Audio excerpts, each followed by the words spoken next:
Doctor Chomsky nos dio su punto de vista acerca del momento que vive México, del proceso electoral que ha tenido lugar en nuestro país y bueno, pues habló de López Obrador, habló también de la marihuana y de la amapola y del proceso de despenalización que efectivamente también está discutiéndose en estos momentos. Esto es lo que nos dijo el doctor Chomsky. Election of López Obrador is one of the few bright spots in Latin America now.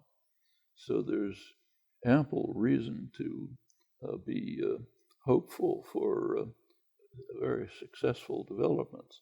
The challenges are enormous. The crime, narco-trafficking, the lack of development, the deterioration of infrastructure, lack of investments. All of these are very serious problems. He has constructive ideas about how to approach them, but to implement them will be extremely difficult. I mean, say, take the problem of narco-trafficking. I mean, the problem is not in Mexico is suffering from it. Huge killings, crime, corruption. But the source of the problem is not Mexico. The source of the problem is north of the border, in places like where we are, Arizona. You and I could go into a store in Arizona, buy assault rifles, hand them over to the representative of the Mexican cartel, take them across the border, and be used to kill Mexicans. In fact, the majority of the guns that have been picked up by police in Mexico have their origin here. And the demand is here. The demand for drugs is here. I mean, at the recent hemispheric conferences the last few years, Latin America has really been unified in seeking to move towards decriminalization of drugs, ultimately some form of legalization, which should sharply reduce the problem. The hemispheric organizations have never been able to agree on this because the United States and Canada refuse. But the United States and Canada are isolated on this.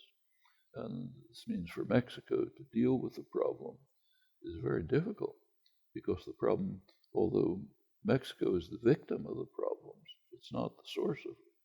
So this will require some degree of solidarity, high degree, I hope, with citizens groups in the United States pressing for the same thing. When we move to the other issues, I think similar considerations arise. Empieza a hablarse en México por parte del próximo gobierno de Andrés Manuel López Obrador de la despenalización de la producción, consumo, comercio de marihuana y ahora se empieza a hablar también de la amapola. ¿Esa es la ruta para México, para el mundo? ¿Esa es la ruta para enfrentar un infierno como el que vive en México? Well, one can't be certain in advance, but the evidence available to us indicates that if soft drugs like marijuana are decriminalized, so for example, possession may be illegal, but it's like going through a traffic light. It's not serious. And even moving on to straight legalization. The results in other countries have been very positive. It's reduced the use of the drugs. Of course, it's reduced all of the criminal activities that are associated with the drugs. And steps should be taken step by step towards the same procedures with other drugs. Criminalization of drugs has been a disaster. It doesn't change the doesn't even change the cost of drugs. So there's the drug war, so-called, has been on in the United States since Richard Nixon, 40 years. The price of drugs hasn't changed. They all come in anyway. People use them even more. The effect of countries that, like Switzerland and others, that have switched to safe programs for addicts, like clean, sterile needles and so on, have seen a sharp drop in disease and other malignant effects. And of course, the major effect is it undercuts the criminal cartels, which would have an enormous impact on Mexico, which is being strangled by the murderous activities of these cartels, not just killing, but massive corruption.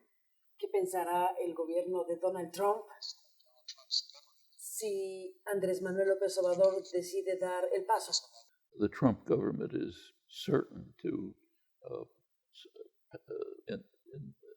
forcefully oppose it for their own reasons, which have nothing to do with drugs. It has to do with maintaining support among the popular base for Trump.